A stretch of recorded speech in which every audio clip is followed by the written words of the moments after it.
Welcome to Pramati Hillview Academy digital class. Dear students, today I am going to take up another beautiful chapter from your supplementary reading moments. The name of the chapter is A House is Not a Home. A house is not a home chapter highlights the thin difference between a house and a home. While a house is a building where people live, a home is a place where a family lives together, sharing the unique bond of love and oneness. The narrator house gets destroyed by fire and he gets a new house. Then he realizes that his home is the one built by the love and affection. Love and affection of one's family is precious. My first year of high school felt awkward. After leaving junior high at the head of my class with all the seniority the upper grade levels could afford me, it felt strange starting over as a freshman. The school was twice as big as my old school. And to make matters worse, my closest friends were sent to a different high school. I felt very isolated. Dear students, awkward means strange. Freshman means a student in the first year of high school, college, or university. Isolated means lonely. As the narrator entered high school in the first year, he felt strange. In the junior school, he had been the head of the class and had enjoyed the privileges given to a senior. It was uncomfortable to be a fresher at the high school. The school was twice as big as the old one, and to make matters worse, his friends had got into other schools. So he was lonely too. I missed my old teachers so much that I would go back and visit them. They would encourage me to get involved in school activities so that I could meet new people.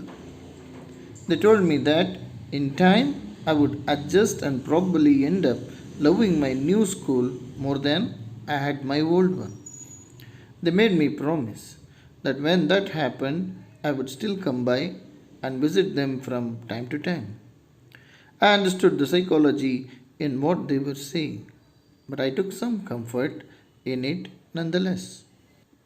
He would go back to his old school to meet the teachers because he missed his old school.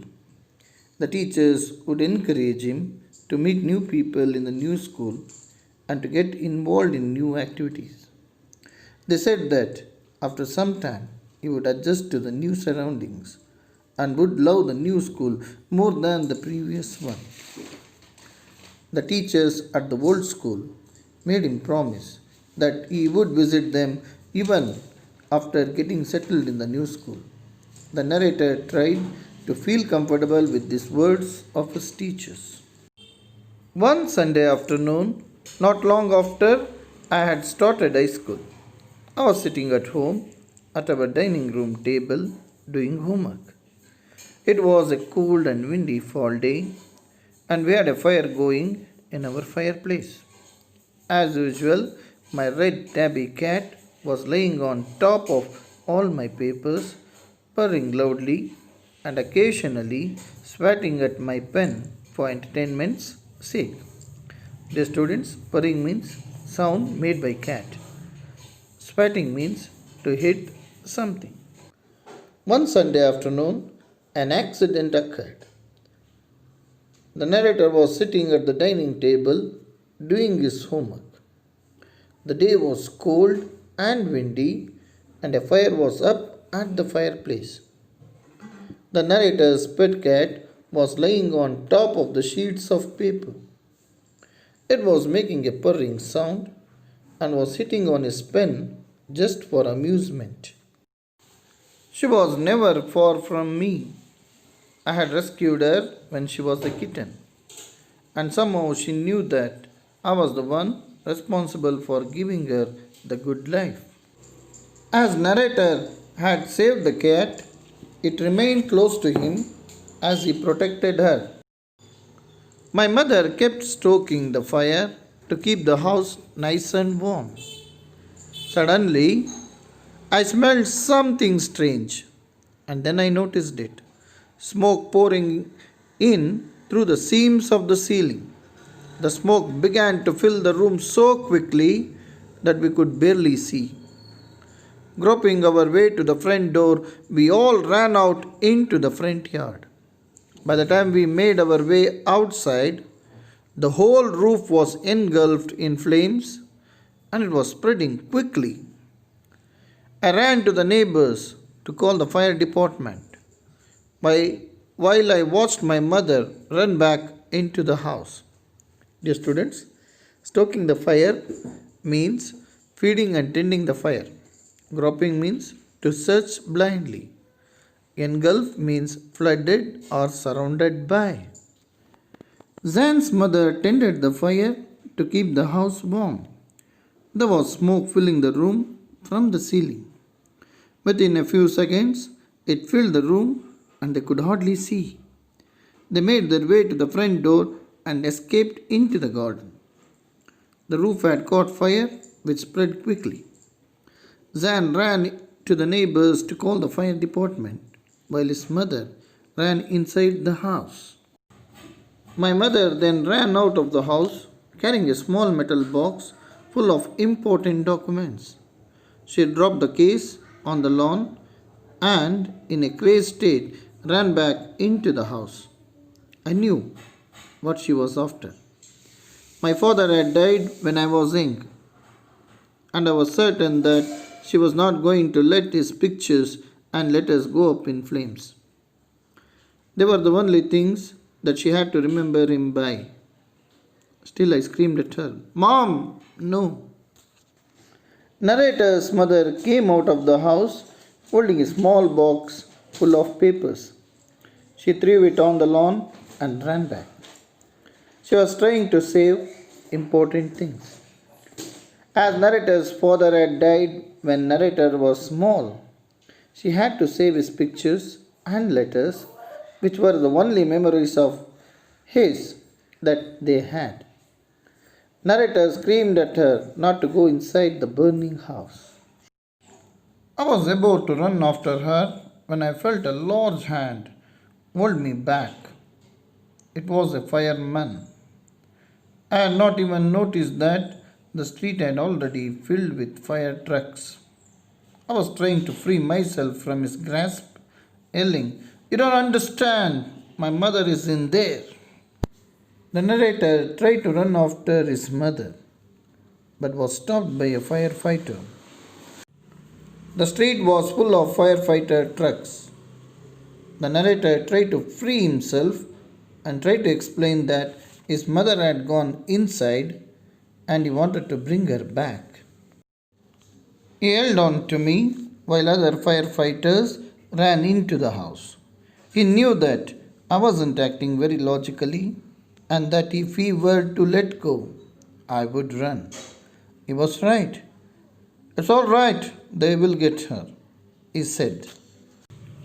The firefighter did not let narrator to go inside because he knew that the very next moment the narrator would run into the house. Instead of that, the firefighter said that other firefighters would bring narrator's mother back. He wrapped a blanket around me and sat me down in our car. Soon after that, a fireman emerged from our house with my mom in tow. In tow means behind. He quickly took her over to the truck and put an oxygen mask on her. I ran over and hugged her. All those times I ever argued with her and hated her vanished at the thought of losing her. The firefighter wrapped a blanket around narrator and made him sit in their car. A fireman came out of the house with narrator's mother behind him. He took her to the fire truck and put an oxygen mask on her mouth. Narrator ran to her and hugged her. The thought of losing his mother aroused affection in narrator's heart, and all thoughts of dislike vanished from his mind. "She's going to be okay," said the fireman. "She just inhaled a little smoke." And then he ran back to fight the fire while my mother and I sat there dazed. I remember watching my house burn down and thinking that there was nothing I could do about it. The fireman calmed narrator and said that she would be fine. She had inhaled smoke. Then the fireman ran into the house to bring down the fire, while the mother and son duo sat there wondering on what had happened. Narrator still remembers how he saw his house burnt and felt helpless about it. 5 hours later, the fire was finally out. Our house was almost completely burnt down. But then it struck me. I had not seen my cat. Where was my cat? Much to my horror, I realized that she was nowhere to be found. Then all at once it hit me. The new school, the fire, my cat. I broke down in tears and cried and cried. I was suffering loss big time. It took them 5 hours to control the fire. The house was totally burnt down. Then the narrator realized that his pet cat was missing. He could not find it. He got sad, and depressing thoughts like difficulty adjusting to the new school, the burning of the house, and losing his pet cat made him cry. He thought that he was suffering many losses. The fireman wouldn't let us go back into the house that night. It was still too dangerous. Dead or alive, I couldn't imagine living without knowing about my cat. Regardless, I had to go. We piled into the car with just the clothes on our backs and a few of the firemen's blankets, and made our way to my grandparents' house to spend the night. The narrator and his mother were not allowed to go into the building as it could be dangerous. The narrator wanted to know about his cat, but he had to leave. They got into the car with none of their belongings. All they had were the few blankets given by the fireman. They spent the night at narrator's grandparents' house. Why couldn't I just stay away from school? My mother wouldn't hear of it, but I was totally embarrassed by everything. The clothes I was wearing looked weird. I had no books or homework, and my backpack was gone. I had my life in that backpack. The more I tried to fit in, the worse it got.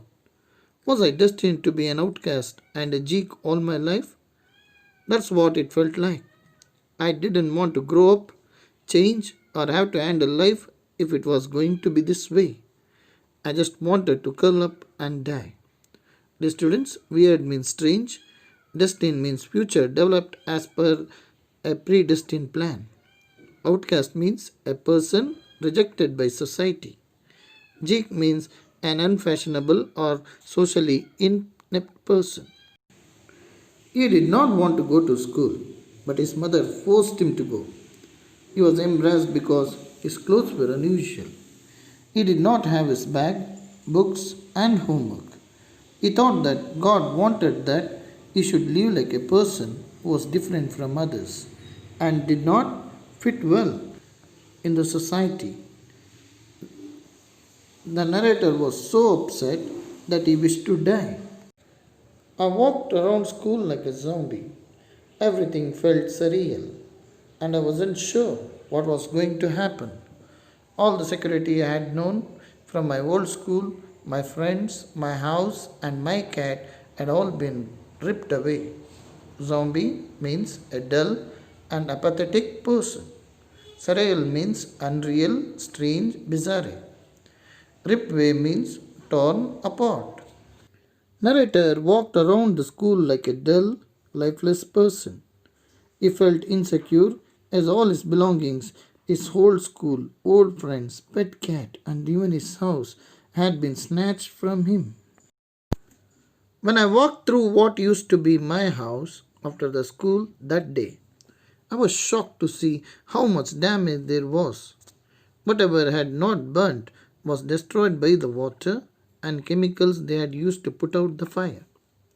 The only material things not destroyed were the photo albums, documents, and some other personal items that my mother had managed to heroically rescue. But my cat was gone, and my heart ached for her. On his way back, he walked through his burnt house and was shocked to see the extent of damage that had been caused by the fire and the water that had extinguished it. The only things that were safe were the ones that his mother had rescued, the papers, photos, and some personal items. Narrator had lost his cat too. There was no time to grieve. My mother rushed me out of the house. We would have to find a place to live, and I would have to buy some clothes for school. We had to borrow money from my grandparents because there were no credit cards, cash, or even any identification to be able to withdraw money from the bank. Everything had gone up in smoke. Narrator could not grieve the loss of his cat because they had to rebuild their life. They had to arrange a place to live in. They had to buy clothes and everything. They had to borrow money from his grandparents as they did not have their credit cards, cash, or any identity proofs to withdraw money from the bank. That week, the rubble that used to be our house was being cleared off the lot. Even though we had rented an apartment nearby, I would go over to watch them clear away debris, hoping that my cat was somewhere to be found. She was gone. I kept thinking about her as that vulnerable little kitten. In the early morning, when I would disturb her and get out of bed, she would tag along after me, climb up my robe, and crawl into my pocket to fall asleep. I was missing her terribly. Dear students, vulnerable means weak, easy to influence. After some days, the workers were removing the remains of the burnt house. They were living in a rented apartment nearby. But Arthur would visit his old house and see the workers. He wished to find his cat there. He had lost her, but kept thinking of the poor soul. How it would wake up when narrator disturbed it, and then followed him, climbed up his gown, and would fall asleep while sitting in his pocket. He missed her badly. It always seems that bad news spreads quickly, and in my case, it was no different. Everyone in high school, including the teachers, was aware of my plight. Dear students, plight means sad story. I was embarrassed, as if somehow I were responsible. What a way to start off at a new school. This was not the kind of attention I was looking for. Narrator thought that bad news spread faster because everyone, including all the teachers, knew about his sad story. Narrator felt embarrassed, as if he was guilty for all that had happened. He was getting attention for all the wrong reasons. The next day at school, people were acting even more strange than usual. I was getting ready for gym class at my locker. People were milling around me, asking me to hurry up. I thought it strange, but in the light of the past few weeks, nothing would surprise me. It almost seemed that they were trying to shove me into the gym. Then I saw why. There was a big table set up with all kinds of stuff on it, just for me. They had taken up a collection and bought me school supplies, notebooks, all kinds of different clothes, jeans, tops, sweatsuits. It was like Christmas. I was overcome by emotion. People who had never spoken to me before were coming up to me to introduce themselves. I got all kinds of invitations to their houses. Their genuine outpouring of concern really touched me. In that instant, I finally breathed a sigh of relief and thought for the first time that things were going to be okay. I made friends that day. Milling around means moving around aimlessly. Shove means push hard. The next day at school, was unusual. Narrator was changing for the gym class when students gathered around him and asked him to hurry. Narrator was accustomed to strange happenings and so did not react much. The students pushed him into the gym and he realized the reason when he reached. There was a table full of articles like notebooks, clothes, stationery, items. Narrator felt like Christmas time. Narrator got emotional. He made new friends. They invited him to their houses. He was moved by their concern for him. He felt relieved because it was for the first time that he felt something good was happening to him. He made new friends that day. A month later, I was at my house watching them rebuild it. But this time, it was different. I wasn't alone. I was with two of my new friends from school. It took a fire for me to stop focusing on my feelings of insecurity and open up to all the wonderful people around me. Now I was sitting there watching my house being rebuilt when I realized my life was doing the same thing. After a month, narrator visited his house as it was being rebuilt. He had two friends with him. The incident transformed him. He came out of the negativity and made new friends. He realized that just like his house was being rebuilt, similarly, his life was also being rebuilt. While we sat there on the curb means edge of the pavement, planning my new bedroom, I heard someone walk up to me from behind and say, "Does this belong to you?" When I turned around to see who it was, I couldn't believe my eyes. A woman was standing there holding my cat. I leapt up and grabbed her out of the woman's arms. I held her close to me and cried into that beautiful orange fur. She purred happily. My friends were hugging me, hugging the cat and jumping around. Narrator and friends sat on the pavement and were planning for the new bedroom. Someone walked up to the author from behind and asked if the cat that she was holding belonged to him. Author grabbed his pet cat, held her close, and cried. On union with her master, the cat made a happy sound. The author's friends shared his happiness and jumped around. Apparently, my cat had been so freaked by the fire that she ran over a mile away. Her collar had our phone number on it, but our phones had been destroyed and disconnected. This wonderful woman took her in and worked hard to find out whose cat it was. Somehow, she knew this cat was loved and sorely missed. Dear students, freaked means behaved irrationally. Due to the fire, author's pet cat behaved strangely and ran almost a mile away, although their phone number was written on her collar. But as their phone had been destroyed in the fire, the lady could not contact them. She made efforts to trace their address through the number and thus reach them. She could make out that the cat was being missed by her master because the cat was also sad and missed him. As I sat there with my friends and my cat curled up in my lap, all the overwhelming feelings of loss and tragedy seemed to diminish. I felt gratitude for my life, my new friends, the kindness of a stranger, and the loud purr of my beloved cat. My cat was back, and so was I.